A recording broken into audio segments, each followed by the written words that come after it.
वाहिगुरु साहब जीओ। एक ओंकार सतनाम करता पुरख निर्भव निर्वैर अकाल मूरत अजूनी सैभं गुर प्रसाद। वाहिगुरु जी का खालसा वाहिगुरु जी की फतेह। सम्मानयोग गुरु सारिओ, सिख मिशनरी कादर वालों चल रही इस गुरमत क्लास में आप सारिਆਂ ਨੂੰ जी आया। ਅਸੀਂ सिख रहत मर्यादा ਦੀ विचार पिछले कई हफ्तिਆਂ ਤੋਂ कर रहे हैं। सिख की तारीफ तो लैके सखी रहनी, उस तो बाद पंथक रहनी का कुछ हिस्सा असी विचारा कर चुके हैं। अज पंथक रहनी का जो अहम संस्कार अमृत संस्कार है उसकी विचार चल रही है। ਇਹਦੇ ਵਿੱਚੋਂ पिछले हफ्ते असी जो विचार की सी टैंका मद है अमृत संस्कार की। फिर 5 प्यारिਆਂ ਵਿੱਚੋਂ कोई सज्जन रहत दसे अज तो तुसी सतगुरु का जन्म है गबन मिटाया है ਅਤੇ खालसा पंथ में शामिल होए हो। ਤੁਹਾਡਾ ਧਾਰਮਿਕ ਪਿਤਾ श्री गुरु गोबिंद सिंह जी ਤੇ ਧਾਰਮਿਕ माता ਸਾਹਿਬ ਕੌਰ जी ਹਨ। जन्म आपका केसगढ़ साहब का ਤੇ ਵਾਸੀ ਅਨੰਦਪੁਰ ਸਾਹਿਬ ਦੀ है। ਤੁਸੀਂ ਇੱਕ ਪਿਤਾ ਦੇ ਪੁੱਤਰ ਹੋਣ ਕਰਕੇ ਆਪਸ ਵਿੱਚ ਤੇ ਹੋਰ ਸਾਰੇ ਅੰਮ੍ਰਿਤਧਾਰੀਆਂ ਦੇ ਧਾਰਮਿਕ ਭਰਾਤਾ ਹੋ। ਉਸ ਲਈ ਪਿਛਲੀ ਕੁੱਲ ਕਿਰਤ ਕਰਮ ਧਰਮ ਦਾ ਤਿਆਗ ਕਰਕੇ ਅਰਥਾਤ ਜਾਤ ਪਾਤ ਜਨਮ ਦੇਸ਼ ਮਜ਼ਹਬ ਦਾ ਖਿਆਲ ਤੱਕ ਛੱਡ ਕੇ ਨਜ਼ੂਲ ਖਾਲਸਾ ਬਣ ਗਏ ਹੋ। ਇੱਕ ਅਕਾਲ ਪੁਰਖ ਤੋਂ ਛੁੱਟ ਕਿਸੇ ਦੇਵੀ ਦੇਵਤੇ ਅਵਤਾਰ ਪੈਗੰਬਰ ਦੀ ਉਪਾਸਨਾ ਨਹੀਂ ਕਰਨੀ। 10 ਗੁਰੂ ਸਾਹਿਬਾਨ ਤੇ ਉਹਨਾਂ ਦੀ ਬਾਣੀ ਨੂੰ ਬਿਨਾਂ ਕਿਸੇ ਹੋਰ ਬਾਣੀ ਤੋਂ ਬਿਨਾਂ ਕਿਸੇ ਹੋਰ ਨੂੰ ਆਪਣੀ ਮੁਕਤੀ ਦਾ ਦਾਤਾ ਤੇ ਮੁਕਤੀ ਦਾ ਦਾਤਾ ਨਹੀਂ ਮੰਨਣਾ। ਇਹਦੇ 'ਚ ਬੜੀ ਸਪਸ਼ਟ ਗੱਲ ਸੀ। ਰਹਿਤ ਦ੍ਰਿੜ ਕਰਾਉਣੀ, ਗੁਰਮਤਿ ਤੇ ਮੂਲ ਮੰਤਰ ਦ੍ਰਿੜ ਕਰਾਉਣ ਤੋਂ ਬਾਅਦ ਗੁਰੂ ਪੰਥ ਵੱਲੋਂ ਪ੍ਰਵਾਨਿਤ ਰਹਿਤ ਮਰਿਆਦਾ ਦੱਸੀ ਜਾਵੇ, ਅੰਮ੍ਰਿਤ ਛਕਣ ਦਾ ਭਾਵ ਦੱਸਿਆ ਜਾਵੇ, ਖੰਡੇ ਬਾਟੇ ਦੀ ਪਹੁਲ ਲੈ ਕੇ ਖਾਲਸਾ ਪੰਥ ਵਿੱਚ ਸ਼ਾਮਲ ਹੋਏ ਹੋ। ਅੱਜ ਤੋਂ ਤੁਹਾਡੇ ਧਾਰਮਿਕ ਪਿਤਾ ਗੁਰੂ ਗੋਬਿੰਦ ਸਿੰਘ ਮਹਾਰਾਜ ਤੇ ਧਾਰਮਿਕ ਮਾਤਾ ਸਾਹਿਬ ਕੌਰ ਜੀ ਹਨ। तो ये सारा कर्म जो दसन तो बाद जो मत साड़ी अगली चलती है, इसका मतलब ये स्पष्ट है कि तुसी हुण किसी देवी देवते अवतार या पैगंबर आदि मानता पूजा करने वाले नहीं रहे, सगों केवल परमात्मा की मौज तो पैदा होए उहदी मौज विच विचरण वाले खालसे बने हो। निर्मल जीवन की सेध हुण केवल तुसी 10 गुरु साहिबान की बाणी तो ही लैनी है। किसी नूं पहचानण दे होर किसी दे पहचानण जां पछाण जां किसी दे होर सिद्धांत नूं नहीं मनना। स्पष्ट दृढ़ करवाया जाता जदों रहत दसी जाती है। तो अगली मत है तुसी गुरमुखी जानते हो, जे नहीं जानते तो सिख लो। हर रोज घट तो घट इन्हां बाणियां दा नितनेम पाठ करना जां सुनना, जप जाप 10 सवैये श्रावक सुध वाले सोदार रहरास ते सोहिला श्री गुरु ग्रंथ साहिब जी का पाठ करना जां सुनना। तो ये अगली मद है जिसकी विचार असी पिछले हफ्ते शुरू की सी। ये आस की जाती है कि सिख परिवारों नाल संबंधित गुरु के प्यारे गुरबाणी का पाठ करने के अभ्यासी होने होने भी चाहिए हैं। जे सिख परिवारों में जन्म लैके सानू बाणी का अभ्यास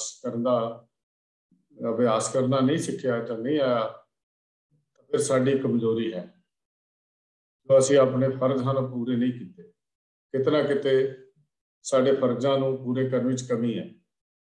भावें साडे बच्चे हैं जां साडा परिवार है, असी कितना किते कमजोर पे हाँ जे असी ये गुरबाणी का पाठ करने की सिक्ख्या नहीं दी। हर सिख कोलों ये आस की जाती है भी कम से कम वो गुरबाणी का पाठ करने का अभ्यास जरूर जानता हो।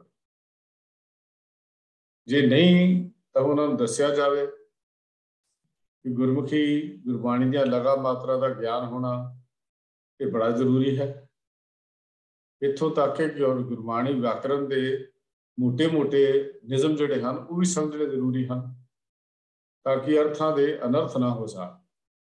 विश्राम कित्थे लगता है, बिंदी की वरतों कित्थे हुंदी है, असी किस तरह पद अर्थ की करने हैं, ये छोटिया छोटिया गल्लां सानू बचपन तो ही सिखाने की लोड़ है। इस तो बगैर गुरबाणी दीयां जो डूंघियां रमजां अध्यात्मक खोजियां लई जो गुरु साहबान ने एक खजाना रखा है उन्होंने जान सकना असंभव जिहा जापदा है, पॉसीबल नहीं लगता जे सानू थोड़ा जिहा भी समझ जिहड़ी है वो नहीं, जां सानू अभ्यास नहीं, जां सानू अर्थबोध जां विचार की गल नहीं पता, तो फिर ये गुरबाणी दीयां डूंघाइयां नूं समझना बड़ा ही औखा है। जे असंभव नहीं तो औखा जरूर है। तो घट तो घट 5 बाणियां का जो नितनेम टोटल अमृत वेले जप जाप ते 10 होइए सरावक सुध समूह सधारण वाले, ते शाम नूं सोदर रहरास ते सौन लग्या सोहले का पाठ करना जां सुनना अति जरूरी है, ये बहुत जरूरी है। तो इत्थे जिहड़ी मत है असीं जो पिछे एक विचार की सी कि सिख लिए गुरमुखी विद्या पढ़नी जरूरी है, होर विद्या भी पढ़े। ये जदों असीं गुरमत की रहनी सरवेख अखीर ते जाके पहुंचे सी तां उहदे च भी ये बात आई सी जिहनूं आपां विचार कर चुके हैं। सौखे ढंग दे नाल गुरबाणी दे गुटकियां चों पाठ जिहड़ा है वो सानूं करन दी जाच आवे। साहिब श्री गुरु ग्रंथ साहिब जी का मूल लिपि गुरमुखी है। इस तरह गुरु ग्रंथ साहिब जी के पाठ का अभ्यास जिहड़ा है वो गुरमुखी सीखण तो बिना करना थोड़ा मुश्किल जापदा है। जो शब्दावली का आनंद गुरमुखी नूं समझ के आएगा वो शायद इंग्लिश की ट्रांसलेशन विचों असीं अध्यात्मक आनंद ना लै सकीए। हाँ, ज्ञान हो जाएगा, अर्थबोध पता लग जाएंगे, पर जो अध्यात्मक अवाद है वो जो आनंद जो पंजाबी की टर्मिनोलॉजी यूज की गई है उन्होंने जो समझांगे वह आनंद अपना वखरा है। किन्नियां उदाहरणा गुरबाणी च आईयां हन, किन्नियां विचारां आईयां हन, इहदा सारियां दा एक आनंद वखरा जिहा है। वखरा ही स्वाद आउंदा जदों सारी गुरमुखी नूं पढ़दे हां। तो 5 बाणियां दा जिहड़ा वेरवा दिता गया है बड़ा स्पष्ट है। सवेरे जपस जाप ते सवैये सरावक सुध वाले, शाम नूं सोदर 9 शब्द सोदर, 5 शब्द सोदर सलेख हेठ और 4 शब्द सोपुरख सलेख हेठ। सोदर तेरा केहा सो कर केहा तो शुरू करके जो शब्द भई प्राप्त मानुख दे हरिया गोबिंद मिलन की तेरी बरिया, इत्थों तक 9 शब्द बनते हैं।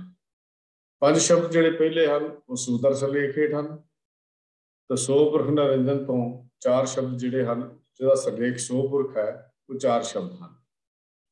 9 शब्द ये पहला पहल रहरास का स्वरूप इन्ना ही हुंदा सी, पर सिख रहत मर्यादा बनन समय जां उस तो पहला भी ये तब्दीली किते ना किते हो गई होगी, जिहदे विच कवियोबाज बेनती च पई दे 25 अंक जिहड़े 377 तो लैके 377 अंक तो लैके तकरीबन 402 तक वो लड़ी चलती है। उन्होंने शामिल किया गया हमरी करो हाथ दे रक्षा तो लैके दुष्ट दोख ते दिओ बचाई तक 25 अंक शामिल किए गए। सोईया पाए गए जब ते तुमरे तब ते कहूँ आँख तेरे नहीं आने, दोहरा सगल द्वार को छाड़ के गिहो तुहारो द्वार, बाहा गे की लाजस गोविंदास तुहार।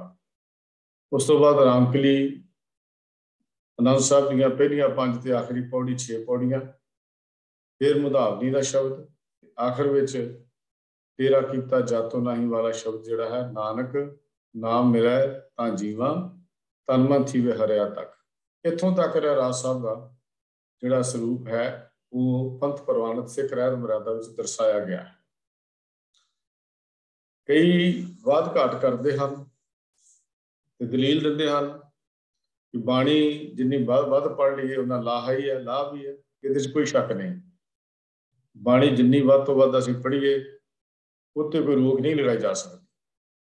ਪਰ ਕੌਮਾਂ ਦੇ ਆਪਣੇ ਡਿਸਿਪਲਿਨ ਹੁੰਦੇ ਹਨ, ਅਨੁਸ਼ਾਸਨ ਹੁੰਦੇ ਹਨ, ਮਰਿਆਦਾ ਹੁੰਦੀਆਂ ਹਨ, ਪਰੰਪਰਾਵਾਂ ਹੁੰਦੀਆਂ ਹਨ।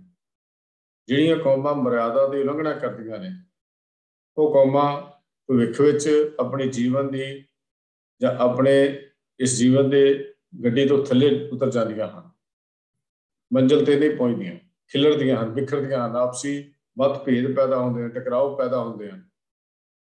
ਔਰ ਇੱਥੋਂ ਤੱਕ ਵੀ ਹੁਣ ਤਾਂ ਗੱਲ ਆ ਗਈ ਵੀ ਰਹਿ ਰਸ ਛੋਟੀ ਕਿ ਰਹਿ ਰਸ ਵੱਡੀ। ਛੋਟੀ ਵੱਡੀ ਦਾ ਸਵਾਲ ਹੀ ਨਹੀਂ ਸੀ, ਰਹਿ ਰਸ ਇੱਕੋ ਸੀ। 9 ਸ਼ਬਦ ਜਿਹੜੇ ਪਹਿਲੇ ਤੇ ਉਸ ਤੋਂ ਬਾਅਦ ਰਹਿਤ ਬਰਾਬਰ ਦਿੱਤਾ ਗਿਆ ਸਰੂਪ ਜਿਹੜਾ ਰਹਿ ਰਾਸਤਾ ਹੈ। ਛੋਟੀ ਜਾਂ ਵੱਡੀ ਦਾ ਤਾਂ ਕੋਈ ਮਤਲਬ ਹੀ ਪੈਦਾ ਨਹੀਂ ਹੁੰਦਾ।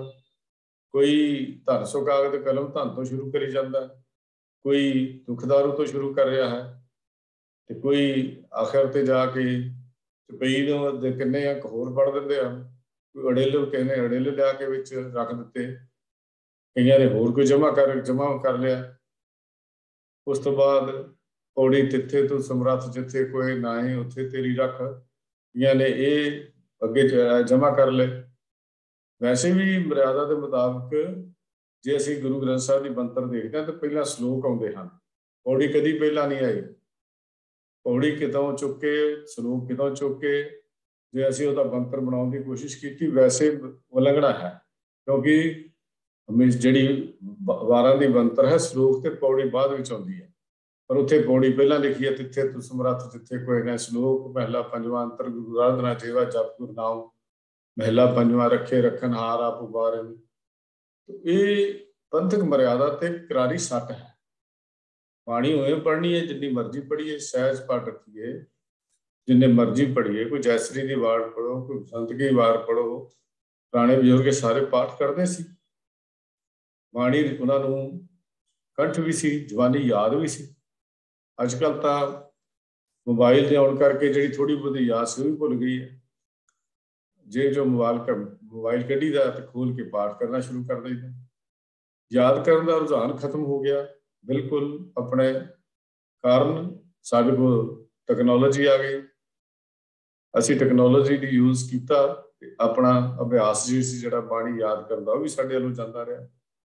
ਪਰ ਹੁਣ ਤਾਂ ਬਹੁਤ ਸਾਰੇ ਕੀਰਤਨੀਏ ਜਿਨ੍ਹਾਂ ਨੂੰ ਸ਼ਬਦ 2-4 ਵੀ ਯਾਦ ਨਹੀਂ, ਉਹ ਵੀ ਮੋਬਾਈਲ ਖੋਲ ਕੇ ਆਪਣਾ ਗੁਜ਼ਾਰਾ ਕਰ ਲੈਂਦੇ ਹਨ, ਉਹ ਮੁਸ਼ਕਿਲ ਹੀ ਪੇਸ਼ ਨਹੀਂ ਆਉਂਦੀ। ਇਸ ਕਰਕੇ ਇਹ ਗੁਰਬਾਣੀ ਨੂੰ ਪੜ੍ਹਨਾ ਕੋਈ ਮਾੜੀ ਗੱਲ ਨਹੀਂ ਹੈ। ਜਿੰਨੀ ਵੱਧ ਤੋਂ ਵੱਧ ਪੜ੍ਹੀ ਜਾਏ, ਪਾਠ ਕੀਤਾ ਜਾਏ, ਮੁਬਾਰਕ ਹੈ।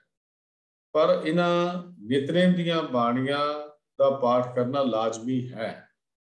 ਕੋਈ ਕਹੇ ਮੈਂ ਤਾਂ ਜਪਦੀ ਸਾਂ ਸੁਖਮਣੀ ਪੜ੍ਹ ਲੈਂਦਾ, ਮੈਂ ਤਾਂ ਆਸਾ ਕੀ ਵਾਰ ਦਾ ਪਾਠ ਕਰ ਲੈਂਦਾ, ਇਹ ਪ੍ਰਵਾਨ ਨਹੀਂ ਹੈ। ਨਿਤਨੇਮ ਦਾ ਪਾਠ ਕਰਨਾ ਜ਼ਰੂਰੀ ਹੈ।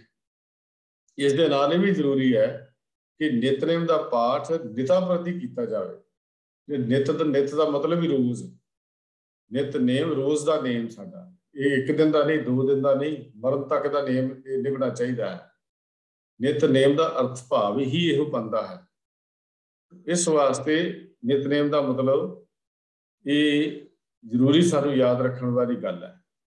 ਇਹ ਵੀ ਗੱਲ ਆਪਾਂ ਨੂੰ ਯਾਦ ਰੱਖਣੀ ਚਾਹੀਦੀ ਹੈ ਕਿ ਨਿਤਨੇਮ ਦੀ ਅੰਮ੍ਰਿਤ ਸੰਚਾਰ ਦੀਆਂ ਬਾਣੀਆਂ 5 ਪੜ੍ਹੀਆਂ ਜਾਂਦੀਆਂ ਨੇ ਤੇ ਨਿਤਨੇਮ ਦੀਆਂ ਬਾਣੀਆਂ 3 ਤੇ 2 ਇਸ ਤਰ੍ਹਾਂ ਪੜ੍ਹੀਆਂ ਜਾਂਦੀਆਂ ਹਨ। ਉਹਨਾਂ ਵਿੱਚੋਂ 3 ਬਾਣੀਆਂ ਜਿਹੜਾ ਹੈ ਉਹਨਾਂ ਦਾ ਪਾਠ ਜਿਹੜਾ ਉਹ ਕੀਤਾ ਜਾਂਦਾ ਹੈ। ਪਰ ਇਹਦੇ ਨਾਲ ਇਹਦਾ ਮਤਲਬ ਇਹ ਨਹੀਂ ਵੀ ਉੱਥੇ ਉਹ ਨਹੀਂ ਪੜ੍ਹੀਆਂ ਗਈਆਂ ਤੇ ਉਹ ਸਾਡੇ ਨਿਤਨੇਮ ਦਾ ਹਿੱਸਾ ਨਹੀਂ ਬਣ ਸਕਦੀਆਂ। ਸਪਸ਼ਟ ਗੱਲ ਇੱਥੇ ਹੋਈ ਹੈ ਕਿ ਨਿਤਨੇਮ ਦੇ ਲਈ ਸਾਨੂੰ ਜੋ ਹਦਾਇਤ ਸਿੱਖ ਰਹਿਤ ਮਰਿਆਦਾ ਦਿੱਤੀ ਗਈ ਹੈ ਉਹ ਜ਼ਰੂਰੀ ਹੈ। ਗੁਰੂ ਗ੍ਰੰਥ ਸਾਹਿਬ ਜੀ ਦਾ ਨਿਤਾ ਪ੍ਰਤੀ ਪਾਠ ਕਰਨਾ ਜਾਂ ਸੁਣਨਾ ਦੀ ਗੱਲ ਵੀ ਸਾਨੂੰ ਪਿੱਛੇ ਅਸੀਂ ਪੜ੍ਹ ਚੁੱਕੇ ਹਾਂ। ਸਿੱਖ ਰਹਿਤ ਮਰਿਆਦਾ ਦੇ ਪੇਜ ਨੰਬਰ 19 ਦੇ ਉੱਤੋਂ ਇਹ ਧਾਰਾ ਜਿਹੜੀ ਹੈ ਉਹਦੀ ਸੱਸਾ ਮੱਧ ਦੇ ਵਿੱਚ ਅਸੀਂ ਪੜ੍ਹਿਆ ਸੀ ਕਿ ਚੰਗਾ ਤਾਂ ਇਹ ਹੈ ਕਿ ਹਰ ਇੱਕ ਸਿੱਖ ਆਪਣਾ ਸਧਾਰਨ ਪਾਠ ਜਾਰੀ ਰੱਖੇ ਤੇ ਮਹੀਨੇ 2 ਮਹੀਨੇ ਜਾਂ ਜਿਤਨੇ ਸਮੇਂ 'ਚ ਹੋ ਸਕੇ ਭੋਗ ਪਾਵੇ। कोई गल तो उत्थे भी असीं पढ़ के आए हैं पिछे जो सहज पाठ ते जां पेज नंबर 19 के उत्ते गुरमत की रहनी का संदेश आया सी, असीं भी पढ़ के आए हैं। इत्थे बड़ी स्पष्ट गल है, ये गुरु का हुक्म है। इत्थे प्रभ बेअंत गुरमत को पावै, गुर के शब्द मन को समझावे, सतगुर की बाणी सत सत कर मानो, एवं आत्म राम में लीना है।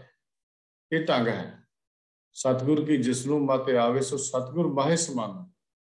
ये बाणी जो जियो जाने तिस अंतर रवे हरनामा। तो जियो जानना रोज पढ़ना जरूरी है।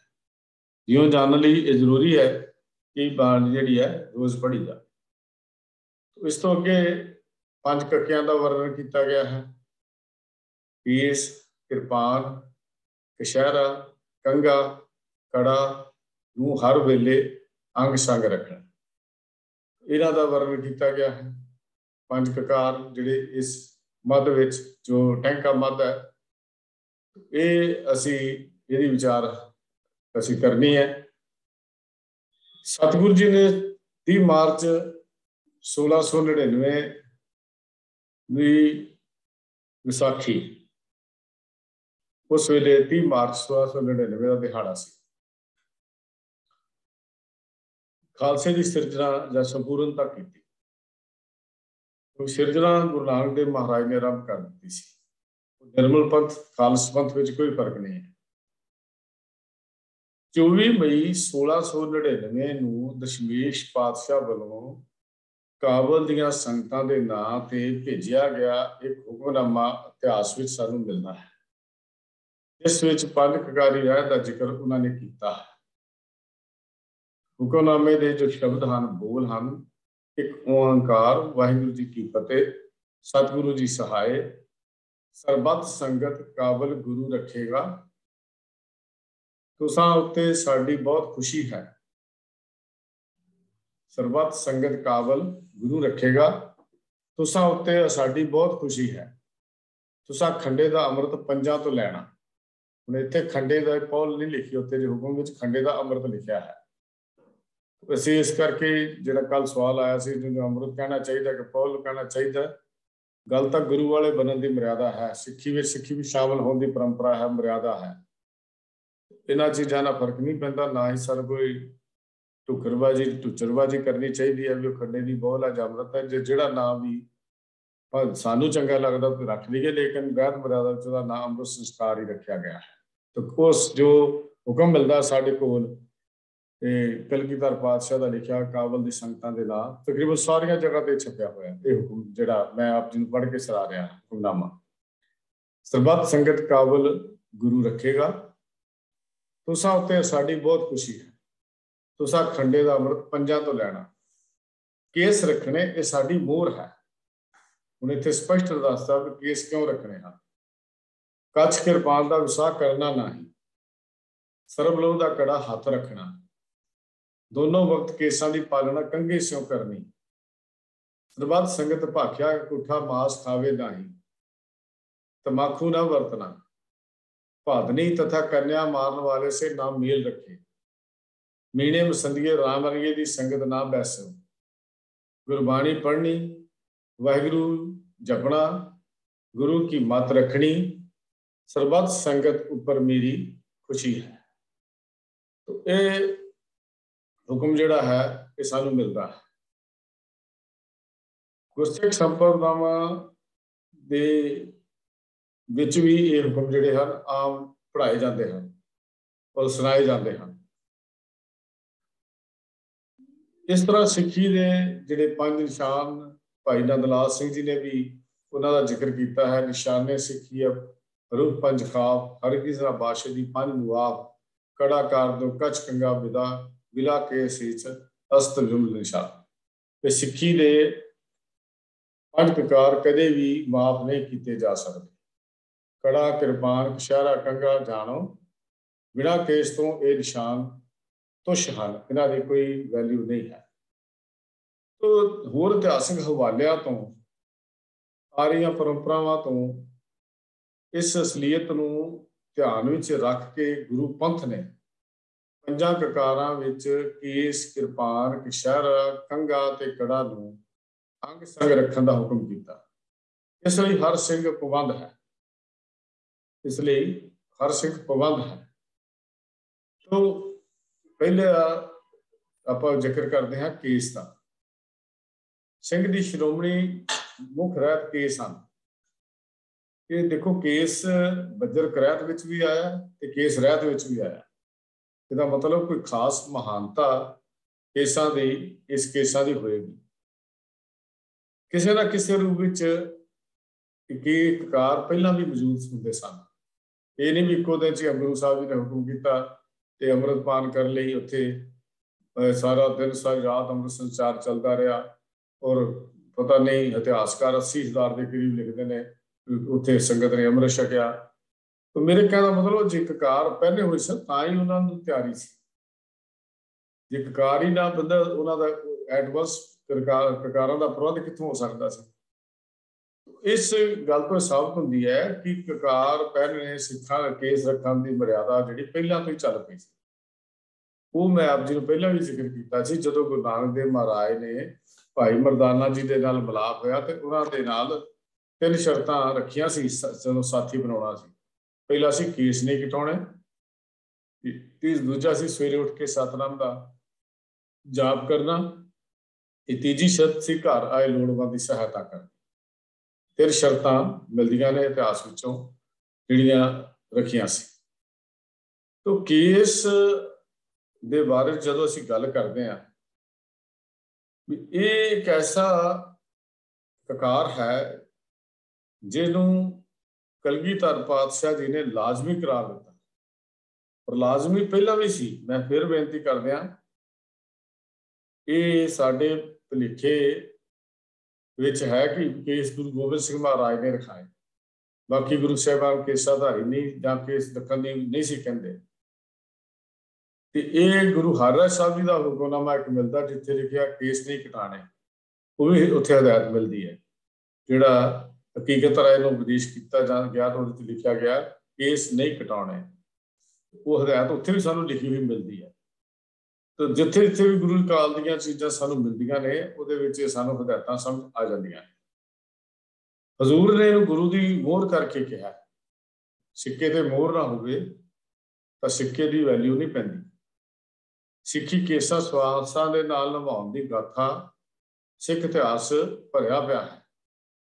ਸਿੱਖੀ ਕੇਸਾਂ ਸਵਾਸਾਂ ਨਾਲ ਨਿਭਾਉਣ ਦੇ ਨਾਲ ਉਹਨਾਂ ਗੁਰੂ ਕੇ ਪਿਆਰਿਆਂ ਨੇ ਸਿੱਖੀ ਨੂੰ ਕੇਸਾਂ ਸਵਾਸਾਂ ਨਾਲ ਨਿਭਾ ਦਿੱਤਾ ਤੇ ਉਹਨਾਂ ਨੇ ਆਪਣੀ ਜਿੰਦ ਕੁਰਬਾਨ ਕਰ ਦਿੱਤੀ। ਉਹਨਾਂ ਦੇ ਪ੍ਰਤੀ ਰੋਜ਼ ਅਸੀਂ ਅਰਦਾਸ ਵਿੱਚ ਕਹਿੰਦੇ ਹਾਂ, ਧਿਆਨ ਧਰ ਕੇ ਬੋਲੋ ਜੀ ਵਾਹਿਗੁਰੂ। ਜਿਨ੍ਹਾਂ ਨੇ ਕੇਸਾਂ ਨੂੰ ਕੇਸਾਂ ਦੇ ਇਸ ਰਹਿਤ ਨੂੰ ਕੇਸਾਂ ਸਵਾਸਾਂ ਸੰਗ ਨਿਭਾਇਆ, ਉਹਨਾਂ ਦਾ ਧਿਆਨ ਰੱਖ ਕੇ ਬੋਲਿਆ ਜਾਂਦਾ ਹੈ ਵਾਹਿਗੁਰੂ। ਦੇਖੋ, ਇੱਕ ਪਾਸੇ ਇਹ 5 ਕਕਾਰਾਂ ਵੀ ਸ਼ਾਮਿਲ ਕੀਤੇ, ਦੂਜੇ ਪਾਸੇ ਕੇਸਾਂ ਦੀ ਬੇਦਬੀ ਬੱਜਰ ਕਰੈਤਾਂ ਵਿੱਚ ਵੀ ਸ਼ਾਮਿਲ ਕੀਤੀ ਗਈ। ਇਸ ਲਈ ਕੇਸਾਧਾਰੀ ਹੋਣ ਦਾ ਵਿਧਾਨ ਲਾਜ਼ਮੀ ਹੈ। ਇਸ ਨੂੰ ਤਿਆਗ ਕਰਨ ਵਾਲੇ ਨੂੰ ਪਤਿਤ ਗਰਦਾਨਿਆ ਗਿਆ ਹੈ, ਪਤਿਤ ਕਿਹਾ ਗਿਆ ਹੈ। ਤੋ ਇਹ ਖਿਆਲ ਰੱਖਣ ਦੀ ਲੋੜ ਹੈ ਕਿ ਇਹ ਸਾਡੀ ਇੱਜ਼ਤ ਹੈ ਔਰ ਇਹ ਫਰਮਾਨ ਸਾਨੂੰ ਪੰਥ ਪ੍ਰਕਾਸ਼ ਵਿੱਚ ਵੀ ਮਿਲਦੇ ਨੇ, ਪ੍ਰਾਤਨ ਸਰੋਤਾਂ ਵਿੱਚ ਵੀ ਮਿਲਦੇ ਹਨ।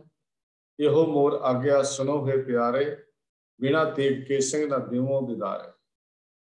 ਤਾਂ ਪੰਥ ਪ੍ਰਕਾਸ਼ ਵੀ ਗਿਆਨੀ ਗਿਆਨ ਸਿੰਘ ਜੀ ਲਿਖਦੇ ਨੇ, ਜਬ ਕੋਈ ਮਜ਼ਹਬ ਇਨ੍ਹਾਂ ਕੋ ਗਏ ਹੈ, ਵਾਹਿਗੁਰੂ ਕੀ ਫਤਿਹ ਗਿਜੇ ਹੈ। ਖੁਸ਼ ਹੈ ਹਲਵਾ ਬਟਰ ਵਧਾਈ, ਕੜਾ ਪ੍ਰਸ਼ਾਦ ਬਣਦੇ ਨੇ। ਗਾਵਤ ਗੀਤ ਸਭਾ ਬਲ ਲਾਈ, ਪਿਛਲਾ ਭੇਸ ਦੇਤ ਉਤਰਾ ਹੈ, ਕੱਚ ਕਿਰਪਾਨ ਕੇਸ ਰੱਖ ਵੇ ਹੈ। ਤਿਸ ਦਿਨ ਤੇ ਨਾ ਬਾਲ ਮੁੰਡੇ ਹੈ, ਕਿਸੀ ਠੋਰ ਤਨ ਨਿਜ ਪਰਤੇ ਹੈ। ਕਿਸੇ ਵੀ ਢੰਗ ਨਾਲ ਉਸ ਤੋਂ ਬਾਅਦ ਰੋਮਾਂ ਦੀ ਬੇਦਬੀ ਨਹੀਂ ਕਰਦੇ ਜਦੋਂ ਖੰਡੇ ਦੀ ਪੌਲ ਜਾਂ ਅੰਮ੍ਰਿਤ ਛਕ ਲੈਂਦੇ ਹਨ। ਦਿੱਲੀ ਸਿੱਖ ਗੁਰਦੁਆਰਾ ਮੈਨੇਜਮੈਂਟ ਐਕਟ ਜਦੋਂ ਬਣਨਾ ਸੀ ਤਾਂ ਭਾਰਤ ਦੀ ਪਾਰਲੀਮੈਂਟ ਨੇ ਵੀ ਜਦੋਂ ਸਿੱਖ ਦੀ ਪਰਿਭਾਸ਼ਾ ਤੈਅ ਕੀਤੀ ਤਾਂ ਉੱਥੇ ਵੀ ਸਪਸ਼ਟ ਕੀਤਾ ਗਿਆ ਕਿ ਸਿੱਖ ਉਹੀ ਅਗਵਾ ਸਕਦਾ ਜੋ ਕੇਸਾਧਾਰੀ ਹੋਵੇ। ਕਿ ਜੇ ਕਾਨੂੰਨ ਦੀ ਗੱਲ ਕਰਦੇ ਹਾਂ ਤਾਂ ਇੱਕ ਗੁਰਲੀਨ ਕੌਰ ਬਨਾਮ ਗੁਰਲੀਨ ਸਿੰਘ ਦੇ ਮੁਕੱਦਮੇ ਦੇ ਵਿੱਚ CWP नंबर 14,859 2008 का एक केस आता है Punjab and Haryana high court ਦੇ ਵਿੱਚ ਅਸੀਂ ਉਹਨੂੰ ਦੇਖ ਵੀ ਸਕਦੇ ਹਾਂ। ਉਹਨਾਂ ਦਾ ਫੈਸਲਾ ਸੀ ਕਿ ਸਹਿਜਧਾਰੀ ਸਿੱਖ ਕਮਾਉਣ ਲਈ ਵੀ ਕੇਸ ਰੱਖਣੇ ਲਾਜ਼ਮੀ ਹਨ। ਜਦੋਂ ਸਹਿਜਧਾਰੀ ਦੀ ਗੱਲ ਆਈ ਬੜਾ ਰੌਲਾ ਪਿਆ ਤਾਂ ਹਾਈ ਕੋਰਟ ਨੇ ਫੈਸਲਾ ਕੀਤਾ ਪ੍ਰਾਪਤਨ ਰਹਿਤਨਾਮਿਆਂ ਤੇ ਮਰਿਆਦਾ ਦੇ ਆਧਾਰ ਦੇ ਉੱਤੇ ਸਹਿਜਧਾਰੀ ਕਮਾਉਣ ਲਈ ਵੀ ਕੇਸ ਜਿਹੜੇ ਹੋਣੇ ਲਾਜ਼ਮੀ ਹਨ। ਇਹ ਕੇਸ ਰੱਖਣੇ ਜਿਹੜੇ ਹਨ ਸਿੱਖੀ ਦੀ ਰਹਿਤ ਵਿੱਚ ਸ਼ਾਮਿਲ ਕੀਤੇ ਗਏ। तो ਕਕਾਰਾਂ ਨੂੰ ਗੁਰੂ ਗੋਬਿੰਦ ਸਿੰਘ ਮਹਾਰਾਜ ਦੀ ਇੱਕ ਮਹਾਨ ਬਖਸ਼ਿਸ਼ ਹੈ ਸਾਡੇ ਉੱਤੇ। ਜੇ ਅੱਜ ਸਾਡੀ ਨੌਜਵਾਨ ਪੀੜ੍ਹੀ ਜਾਂ ਅਸੀਂ ਕਕਾਰ ਰੱਖਣ ਲਈ ਤਿਆਰ ਨਹੀਂ ਹੁੰਦੇ ਤਾਂ ਕਮਜ਼ੋਰੀ ਸਾਡੀ ਹੈ। ਅਸੀਂ ਉਹਨਾਂ ਨੂੰ ਵੀ ਆਪ ਵੀ ਕਕਾਰਾਂ ਦੀ ਮਹਾਨਤਾ ਨੂੰ ਸਮਝ ਨਹੀਂ ਸਕੇ। ਇਸੇ ਲਈ ਕਈ ਵਾਰੀ ਸਾਡਾ ਯੂਥ ਸਾਡਾ ਨੌਜਵਾਨ ਸਵਾਲ ਕਰਦਾ ਧਰਮ ਵਿੱਚ ਰਹਿਤ ਦੀ ਕੀ ਲੋੜ ਹੈ, ਕਿਉਂ ਧਾਰਨ ਕੀਤੇ ਜਾਣ, ਅੰਮ੍ਰਿਤ ਛਕਣ ਦੀ ਕੀ ਲੋੜ ਹੈ। ਬਹੁਤ ਸਾਰੇ ਇੱਦਾਂ ਦੇ ਵੀ ਮਿਲਦੇ ਹਨ ਜੋ ਕੇਸਾਧਾਰੀ ਹਨ, ਗੁਰਦੁਆਰੇ ਵੀ ਜਾਂਦੇ ਹੈ, ਕਥਾ ਕੀਰਤਨ ਵੀ ਸੁਣਦੇ ਹੈ, ਪਰ ਜਦੋਂ ਉਹਨਾਂ ਨੂੰ ਅੰਮ੍ਰਿਤ ਛਕਣ ਲਈ ਕਿਹਾ ਜਾਂਦਾ ਜਾਂ ਬੇਨਤੀ ਕੀਤੀ ਜਾਂਦੀ ਹੈ ਤਾਂ ਅੱਗੋਂ ਅੰਮ੍ਰਿਤ ਨੂੰ ਔਖੀ ਘਾਟੀ ਦੱਸ ਕੇ ਜਾਂ ਜਦੋਂ ਕਿਰਪਾ ਹੋਏਗੀ ਉਦੋਂ ਛਕ ਲਾਂਗੇ, ਜਦੋਂ ਕਿਰਪਾ ਹੋਈ ਉਦੋਂ ਛਕ ਲਾਂਗੇ। ਕੱਲ ਦੀ ਗੱਲ ਮੈਂ ਛੋਟੀ ਜਿਹੀ ਜ਼ਿਕਰ ਕਰ ਰਿਹਾ। ਮੈਂ ਕੱਲ ਇੱਥੇ ਕਿਸੇ ਦੇ ਸ਼ਾਪ ਤੇ ਗਿਆ, ਉੱਥੇ ਇੱਕ ਫੈਮਿਲੀ ਪੂਰੀ ਉਹਨਾਂ ਮਾਤਾ ਪਿਤਾ ਔਰ ਉਹਨਾਂ ਦੀ ਬੱਚੀ ਤਕਰੀਬਨ +1 +2 ਚ ਪੜ੍ਹਦੀ ਹੈ। ਮਾਤਾ ਪਿਤਾ ਅੰਮ੍ਰਿਤਧਾਰੀ ਸੀ। ਮੈਂ ਬੱਚੀ ਵੀ ਸਿਰ ਢੱਕਿਆ ਹੋਇਆ। ਮੈਂ ਪੁੱਛਿਆ ਮੈਂ ਬੱਚੇ ਤੁਸੀਂ ਵੀ ਅੰਮ੍ਰਿਤਪਾਨ ਕੀਤਾ ਹੋਇਆ? ਕਹਿੰਦੇ ਨਹੀਂ ਅੰਕਲ ਮੈਂ ਅਜੇ ਨਹੀਂ ਕੀਤਾ। ਮੈਂ ਕਿਉਂ? ਅਜੇ ਕਿਰਪਾ ਨਹੀਂ ਹੋਈ, ਜਦੋਂ ਕਿਰਪਾ ਹੋਏਗੀ ਮੈਂ ਉਦੋਂ ਛੱਡ ਦਾਂਗੀ। ਮੈਂ ਬੜਾ ਹੈਰਾਨ ਹੋਇਆ। ਮੈਂ ਦੱਸਿਆ ਵੀ ਕਿਰਪਾ ਹੁੰਦੀ ਕੀ ਹੈ, ਕਿਰਪਾ ਹੁੰਦੀ ਕੀ ਹੈ ਤੇ ਕਿਰਪਾ ਕਿਸ ਤਰ੍ਹਾਂ ਹੁੰਦੀ ਹੈ, ਕਿਰਪਾ ਕਹਿੰਦੇ ਕਿਸ ਨੂੰ ਨੇ।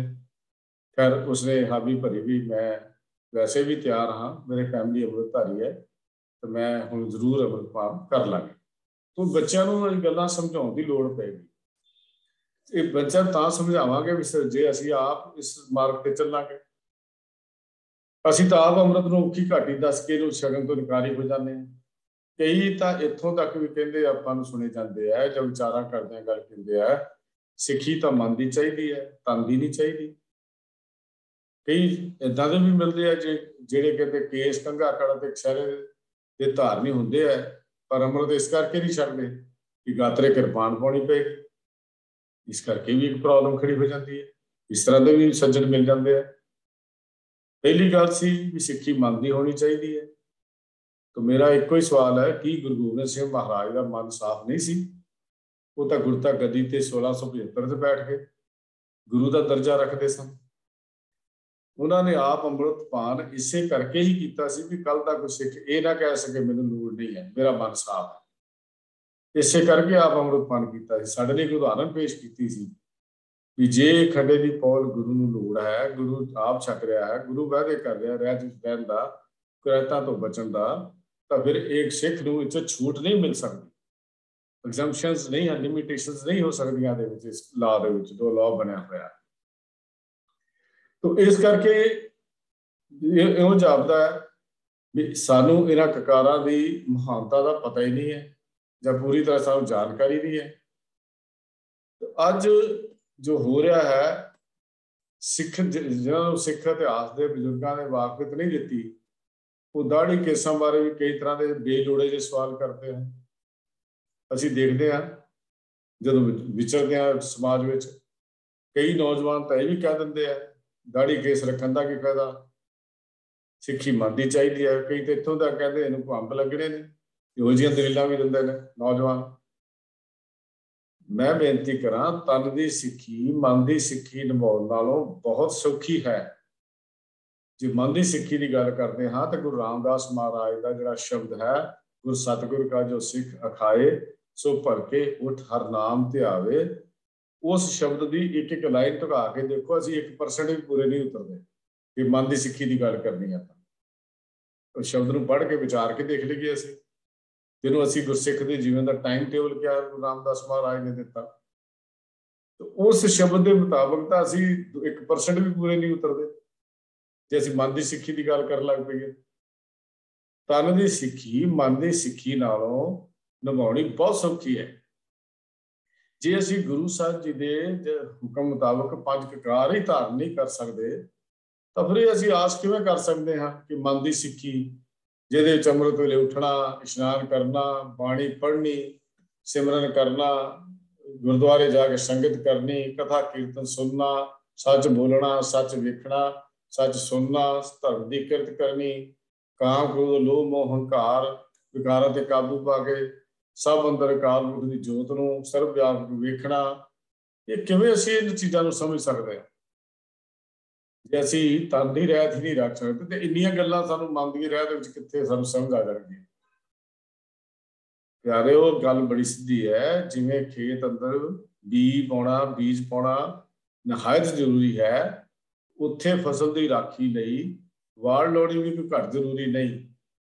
इस तरह जे अपने अंदर खालसे के गुण पैदा करने अत्यंत जरूरी हैं, उत्थे 5 ककार जो सिੱਖੀ के गुणों की एक वाड़ हैं, एक रखवाले हैं, वो धारण करने भी बड़े जरूरी हैं, कोई धारण करने की लोड़ है।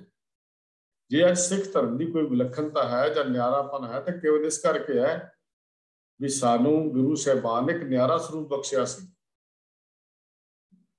ये 5 ककारां वाला साडा न्यारा स्वरूप ना हुंदा तो साडा सिख धर्म भी होरना धर्मां वांगू ब्राह्मण के पेट विच बुरी तरह गर्क हो चुका हुंदा।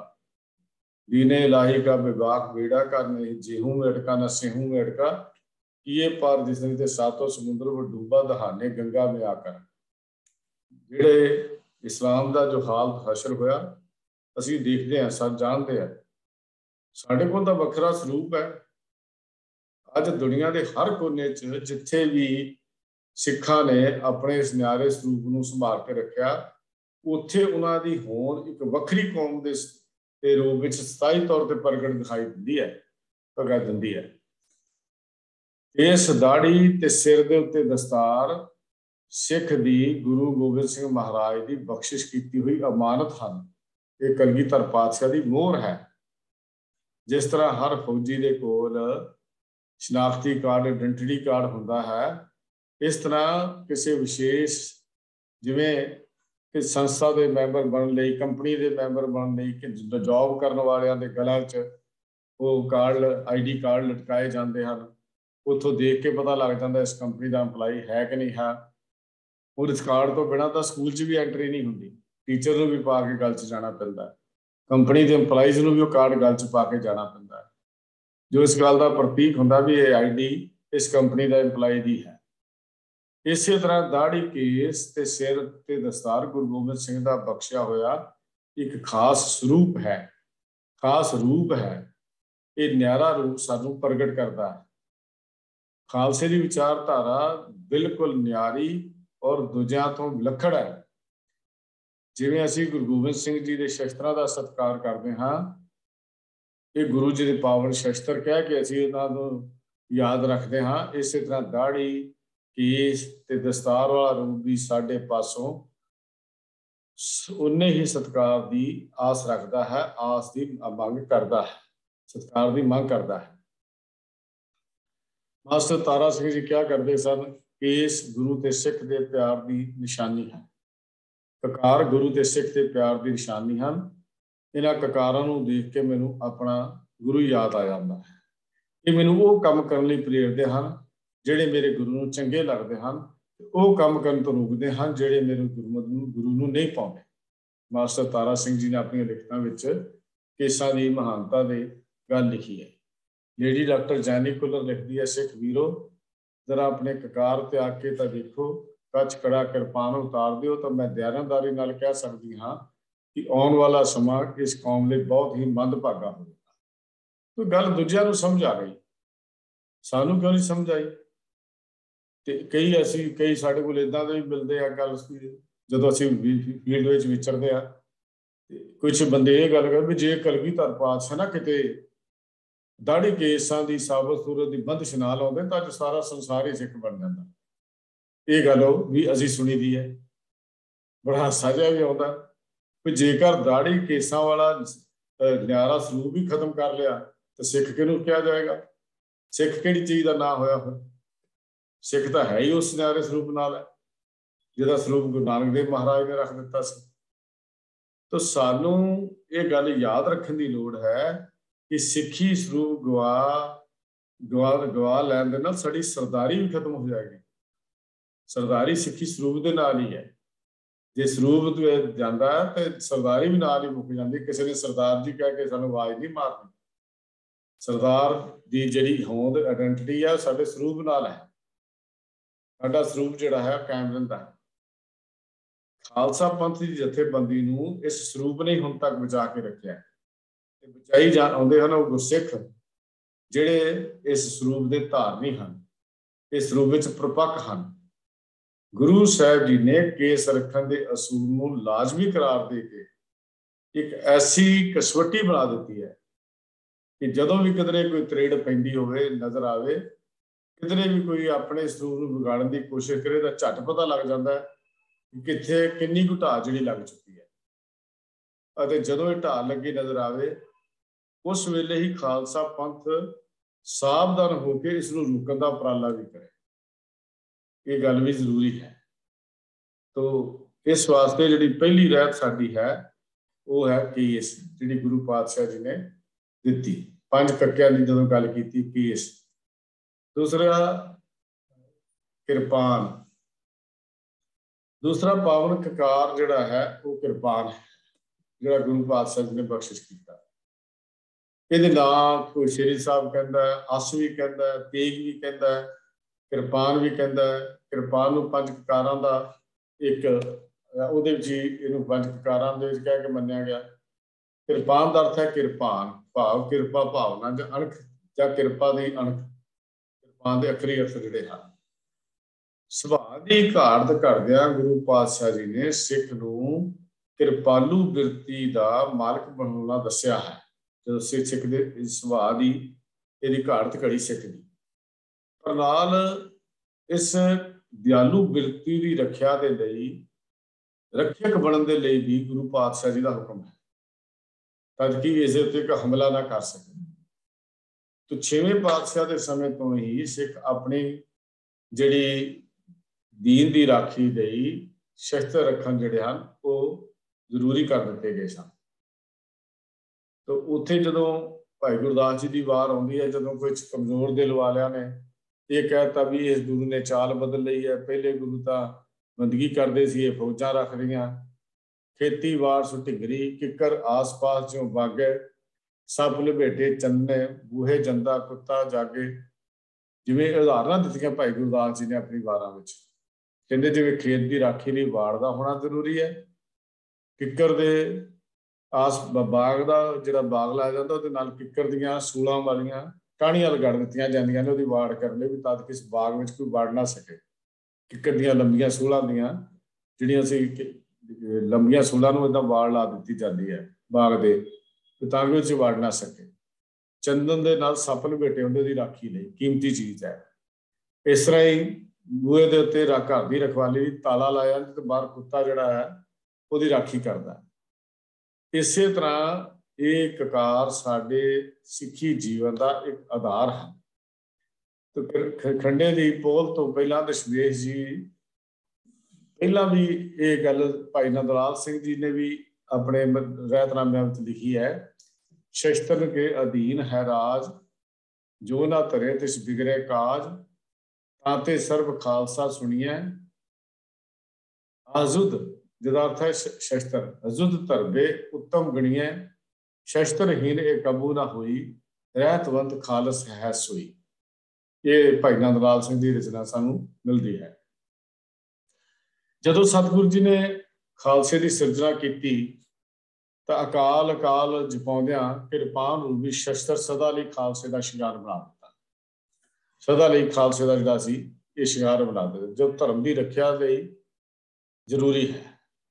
पंथ दुखियां नूं भयभीत करन दे लई जरूरी है। गुरु तेग बहादुर साहब जी ने तो कहा सी कि सिख दे घर गुरु हरगोबिंद महाराज सच्चे पातशाह जी ने गल कही सी कि सिख दे घर आए हुए मेहमान लई देग ਤੇ ਸਿਰ ਫਿਰੇ ਆਕੀ ਲਈ ਤੇਗ ਹਮੇਸ਼ਾ ਹੀ ਤਿਆਰ ਰਹਿਣੀ ਚਾਹੀਦੀ ਹੈ।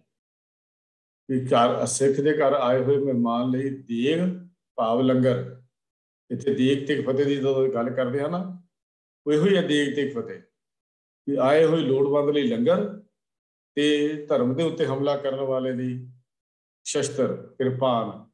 ਤੋ ਸਿੱਖ ਦੇ ਘਰ ਆਏ ਹੋਏ ਮਹਿਮਾਨ ਲਈ ਦੇਗ ਤੇ ਸਿਰ ਫਿਰੇ ਆਕੀ ਲਈ ਤੇਗ ਹਮੇਸ਼ਾ ਹੀ ਤਿਆਰ ਰਹਿਣੀ ਚਾਹੀਦੀ ਹੈ।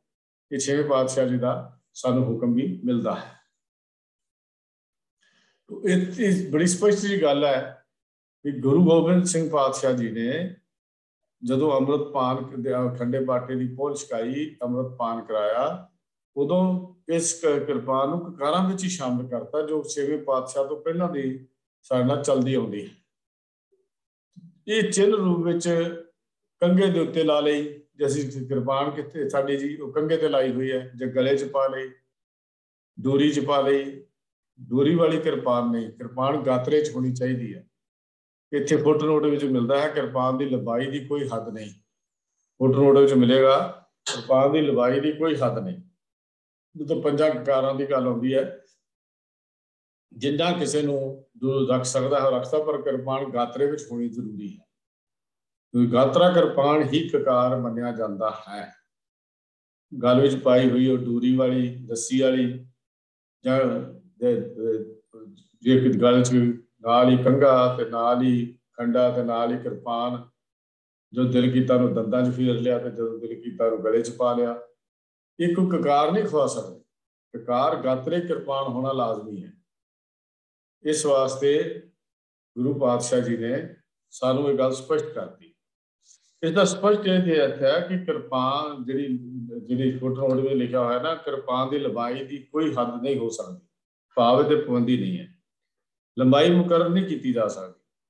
ਪਰ ਸ਼੍ਰੋਮਣੀ ਕਮੇਟੀ ਵੱਲੋਂ ਜਦੋਂ ਸਿੱਖ ਰਹਿਤ ਮਰਿਆਦਾ ਦਾ ਅੰਗਰੇਜ਼ੀ ਤਰਜਮਾ ਛਾਪਿਆ ਗਿਆ ਤਾਂ ਉਹਦੇ 'ਚ ਲਿਖ ਦਿੱਤਾ ਗਿਆ, the length of the sword to be borne is not prescribed, ਯਾਨੀ ਕਿਰਪਾਨ ਦੀ ਲੰਬਾਈ ਤੈਅ ਨਹੀਂ ਹੈ, ਤੈਅ ਨਹੀਂ ਕੀਤੀ ਜਾ ਸਕਦੀ ਅਤੇ ਤੈਅ ਨਹੀਂ ਹੈ। ਇਹਦੇ 'ਚ ਬਹੁਤ ਅੰਤਰ ਹੈ। ਇਸ ਗੱਲ ਦੇ ਵਿੱਚ ਤੈਅ ਨਹੀਂ ਕੀਤੀ ਜਾ ਸਕਦੀ, ਤੈਅ ਨਹੀਂ ਹੈ ਦੇ ਵਿੱਚ ਬਹੁਤ ਵੱਡਾ ਫਰਕ ਹੈ। ਵਿਦੇਸ਼ਾਂ ਵਿੱਚ ਅਦਾਲਤੀ ਮੁਕੱਦਮਿਆਂ ਵਿੱਚ ਦਿੱਕਤ ਪੇਸ਼ ਆਈ, ਜਦੋਂ ਕਿਰਪਾਨ ਲੰਬਾਈ ਤੈਅ ਹੀ ਨਹੀਂ ਤਾਂ ਫਿਰ 1 ਇੰਚ ਜਾਂ 2 ਇੰਚ ਕਿਰਪਾਨ ਵਿੱਚ ਪਾਉਣ ਵਿੱਚ ਕੀ ਦਿੱਕਤ ਹੈ? ਤੇ ਮੁਕੱਦਮੇ ਵੀ ਚੱਲੇ। ਇਸ ਨੂੰ ਅੰਗਰੇਜ਼ੀ ਜੋ SGPC ਨੇ ਅੰਗਰੇਜ਼ੀ ਐਡੀਸ਼ਨ ਸਿੱਖ ਰਹਿਤ ਮਰਿਆਦਾ ਦਾ ਛਾਪਿਆ, ਉਹ 'ਚ ਚੇਂਜ ਕਰਨ ਦੀ ਲੋੜ ਹੈ, ਦਰੁਸਤ ਕਰਨ ਦੀ ਲੋੜ ਹੈ, ਉਹ ਸ਼ਬਦਾਵਲੀ ਠੀਕ ਕਰਨ ਦੀ ਲੋੜ ਹੈ। ਉੱਥੇ ਤੈਅ ਨਹੀਂ ਕੀਤੀ ਜਾ ਸਕਦੀ ਨਹੀਂ, ਉੱਥੇ ਲੋੜ ਹੈ ਤੈਅ ਨਹੀਂ ਹੈ, ਜਿੰਨੀ ਮਰਜ਼ੀ ਕੋਈ ਪਾ ਸਕਦਾ ਹੈ ਆਪਣੇ ਸਹੂਲਤ ਮੁਤਾਬਕ, ਪਰ ਗਾਤਰੇ ਵਿੱਚ ਹੋਣੀ ਜ਼ਰੂਰੀ ਹੈ। ਇਸ ਗੱਲ ਨੂੰ ਸਾਨੂੰ SGPC ਨੂੰ ਉਹਦਾ ਹਵਾਲਾ ਦੇ ਕੇ ਇੰਗਲਿਸ਼ ਦੀ ਰਹਿਤ ਮਰਿਆਦਾ ਦਾ ਚਿੱਠੀਆਂ ਈਮੇਲਸ ਵੀ ਕਰਨੀਆਂ ਚਾਹੀਦੀਆਂ ਨੇ, ਇਹਨੂੰ ਕਿਰਪਾ ਕਰਕੇ ਠੀਕ ਕੀਤਾ ਜਾਵੇ, ਨਹੀਂ ਤਾਂ ਇਹਦੇ ਲਈ ਦਿੱਕਤ ਕਾਨੂੰਨੀ ਤੌਰ ਤੇ ਦਿੱਕਤਾਂ ਵਿਦੇਸ਼ਾਂ ਵਿੱਚ ਖਾਸ ਕਰਕੇ ਜਿਹੜੀਆਂ ਹਨ ਉਹ ਖੜੀਆਂ ਹੋ ਸਕਦੀਆਂ। ਪਰ ਇਹ ਵੀ ਨਾਲ ਮੈਂ ਬੇਨਤੀ ਕਰਦੇ ਹਾਂ ਵੀ ਇਹ ਕਿਰਪਾਨ ਕੋਈ ਤਲਵਾਰ ਨਹੀਂ ਹੈ। ਤਲਵਾਰ ਤਾਂ ਬਾਜ਼ਾਰੋਂ ਹੀ ਮਿਲ ਜਾਂਦੀ ਹੈ, ਪਰ ਜਦੋਂ ਗੁਰੂ ਦੀ ਬਖਸ਼ਿਸ਼ ਕਰਕੇ ਸਿੱਖ ਇਸ ਨੂੰ ਧਾਰਨ ਕਰਦਾ ਹੈ, ਸਿੱਖ ਇਸ ਨੂੰ ਪਾਉਂਦਾ ਹੈ, ਤਾਂ ਫਿਰ ਇਹ ਸ੍ਰੀ ਸਾਹਿਬ ਹੋ ਜਾਂਦੀ ਹੈ। ਇਸੇ ਲਈ ਪ੍ਰੋਫੈਸਰ ਪੂਰਨ ਸਿੰਘ ਜੀ ਜੋ ਰੂਹਾਨੀਅਤ ਦੇ ਅਲਬੇਲੇ ਫਿਲਾਸਫਰ ਮੰਨੇ ਜਾਂਦੇ ਹਨ, ਉਹਨਾਂ ਨੇ ਗੱਲ ਕੀਤੀ, ਉਹਨਾਂ ਨੇ ਲਿਖਿਆ ਕਿ ਦਸ਼ਮੇਸ਼ ਕੀ ਕਿਰਪਾਨ ਪਾਸੇ ਬੀਜੁਰੀ ਸਮਾਨ ਬਿਜਲੀ ਚਮਕ ਦੇਖੀ ਸ਼੍ਰੀ ਗੁਰੂ ਕਿਰਪਾਨ ਸੀ। ਉਹਦੀ ਚਮਕ ਬਿਜਲੀ ਵਰਗੀ ਸੀ। ਕਿਉਂਕਿ ਇੱਥੇ ਵੀ ਕਿਰਪਾਨ ਦੀ ਗੱਲ ਜਿਹੜੀ ਆ ਉਹਨਾਂ ਨੇ ਕੀਤੀ। ਗੁਰੂ ਹਰਗੋਬਿੰਦ ਮਹਾਰਾਜ ਨੇ ਮੀਰੀ ਤੇ ਪੀਰੀ ਦੀਆਂ 2 ਕਿਰਪਾਨਾਂ ਧਾਰਨ ਕੀਤੀਆਂ। ਨਿਸ਼ਾਨ ਸਾਹਿਬ ਦੇ ਵਿੱਚ ਖੰਡੇ ਦੇ ਨਾਲ ਮੀਰੀ ਪੀਰੀ ਦੀਆਂ 2 ਤਲਵਾਰਾਂ ਅੱਜ ਵੀ ਸਾਨੂੰ ਮਿਲਦੀਆਂ ਹਨ। ਕਲਗੀਧਰ ਪਿਤਾ ਗੁਰੂ ਗੋਬਿੰਦ ਸਿੰਘ ਜੀ ਨੇ ਕਿਰਪਾਨ ਬਾਰੇ ਵੀ ਬੜੇ ਹੁਕਮ ਵੀ ਭੇਜੇ ਹਨ, ਜਿਹਦਾ ਆਪਾਂ ਕੋਈ ਜ਼ਿਕਰ ਕੁਛ ਕਰ ਵੀ ਚੁੱਕੇ ਹਾਂ ਤੇ ਕੋਈ ਜ਼ਿਕਰ ਜਿਹੜਾ ਹੈ ਅੱਗੇ ਜਾ ਕੇ ਹੋਰ ਵੀ ਆਉਂਦਾ ਰਹੇਗਾ। ਤਾਂ ਸਪਸ਼ਟ ਹੈ ਕਿ ਕਿਰਪਾਨ ਜਿਹੜਾ ਹੈ ਇਹਨੂੰ ਹਮੇਸ਼ਾ ਯਾਦ ਰੱਖਣ ਦੀ ਲੋੜ ਹੈ ਵੀ ਇਹਨੂੰ ਦੁਸ਼ਟ ਦਮਨੀ ਗੁਰੂ ਪਾਤਸ਼ਾਹ ਗੁਰੂ ਕਲਗੀਧਰ ਪਾਤਸ਼ਾਹ ਨੇ ਕਿਹਾ ਸੀ। ਜਦੋਂ ਇਹ ਕਿਰਪਾਨ ਗੁਰੂ ਪਾਤਸ਼ਾਹ ਜੀ ਨੇ ਸਾਹਿਬਜ਼ਾਦਿਆਂ ਨੂੰ ਬਣਾਈ ਸੀ, ਬਖਸ਼ਿਸ਼ ਕੀਤਾ ਸੀ, ਤਾਂ ਉਦੋਂ ਨਾਲੇ ਗੱਲ ਗਈ ਸੀ, ਬੇਟਾ ਇਹ ਦੁਸ਼ਟ ਦਮਨੀ ਹੈ ਧਰਮ ਦੇ ਦੁਖੀਆਂ ਦੀ, ਇਹ ਸੂਚਕ ਹੈ ਮੇਰੇ ਅਕਾਲ ਦੀ ਸ਼ਕਤੀ ਦੀ।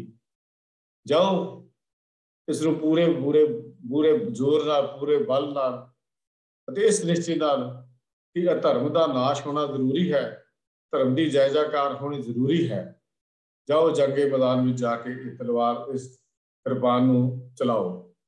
जो साहिबजादा अजीत सिंह, साहिबजादा जुझार सिंह जिन्हों की शहीदी दिहाड़े आने वाले हैं, उन्होंने इतिहास को भी असीं कोशिश करांगे कोई जिक्र करिए, इतिहास के वो पन्नियां नूं भी तुहाडे नाल साझा करिए कि शहीदी दिहाड़ियां दे उत्ते ते उन्होंने भी कलगीधर पातशाह जी ने जंगे मैदान में भी ये गल कही सी, बेटा ये दुष्ट दमनी है धर्म के दुखियां की, जाओ पूरे निश्चय दृढ़ता के नाल इहनूं वाहो ते धर्म के दुखियां का नाश करो।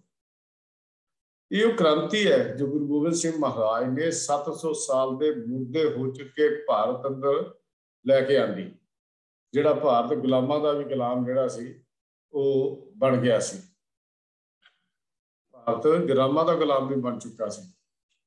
इस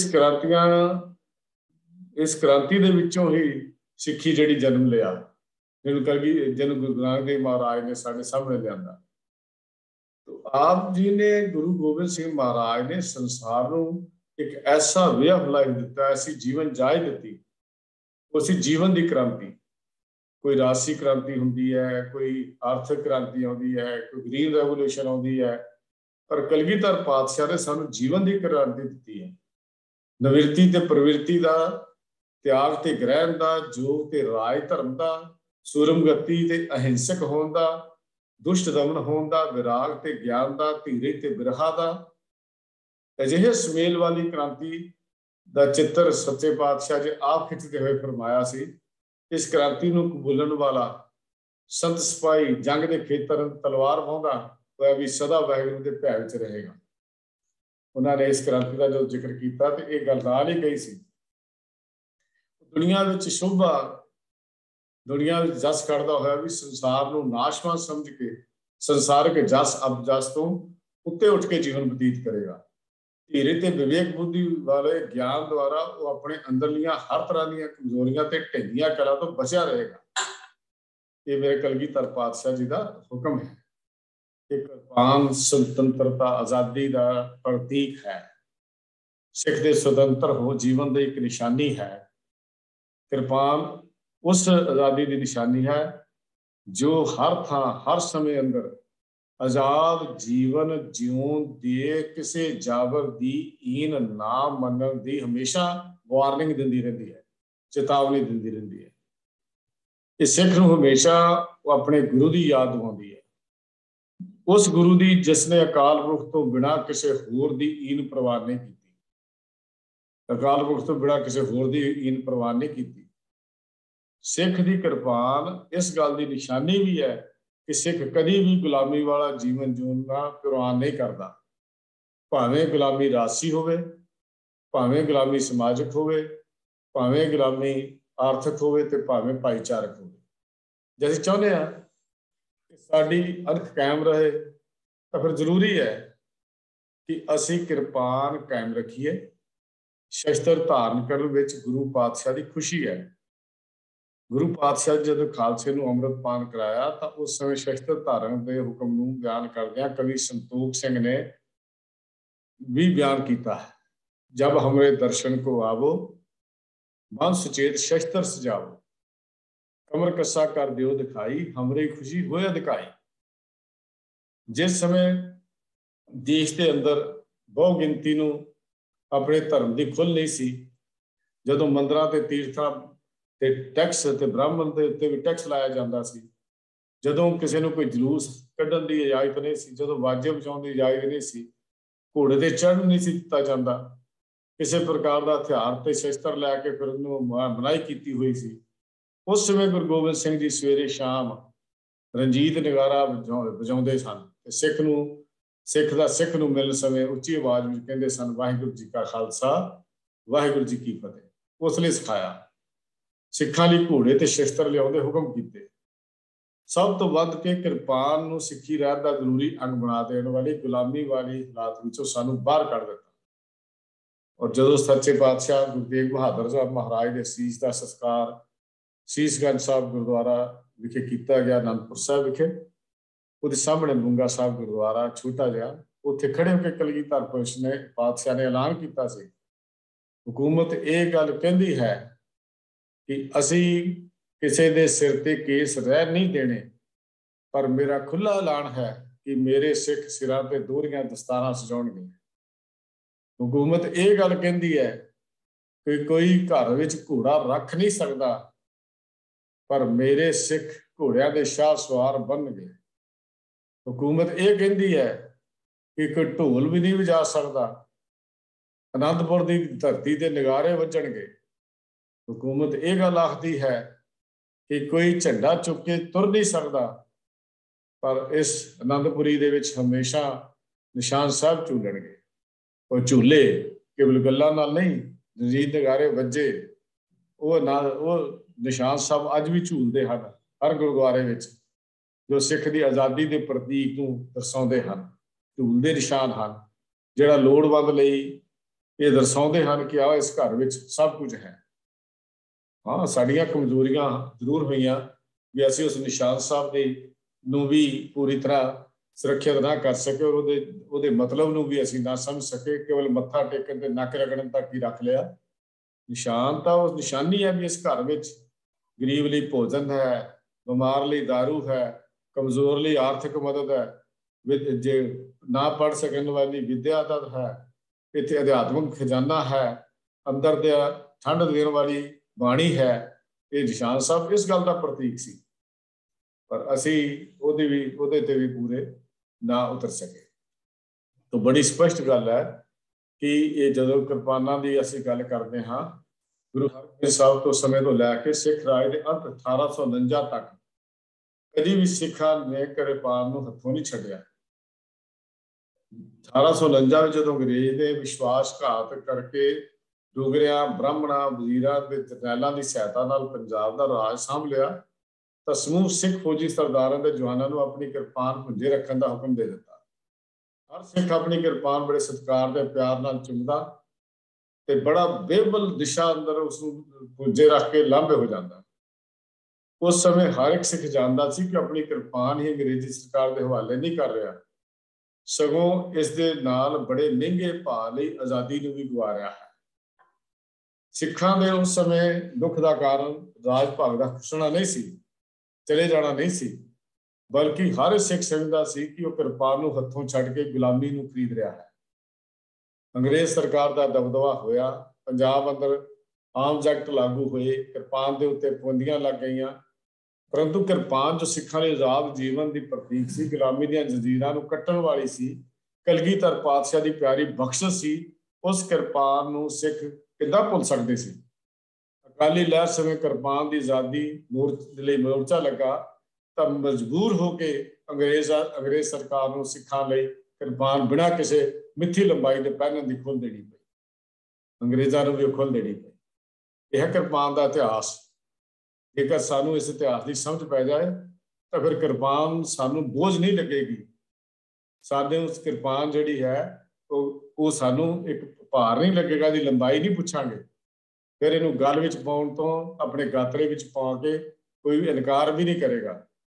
साडी कमजोरी है कि असीं किरपान की हिस्ट्री नूं, किरपान के इतिहास नूं भी अपने बच्चों नाल जां होर करन साझा नहीं कर सके। तो ये इतिहास है उस किरपान का। तो अज असी इत्थे ही समाप्ति करते हाँ, कल बाकी ककारां की गल करके इस तो अगे सिख रहत बरादरी की विचार शुरू करांगे जी। मियाँ भुन्ना चुकां दी खिमा, कार सत फतेह बुलाओ। वाहिगुरू जी का खालसा, वाहिगुरू जी की फतेह।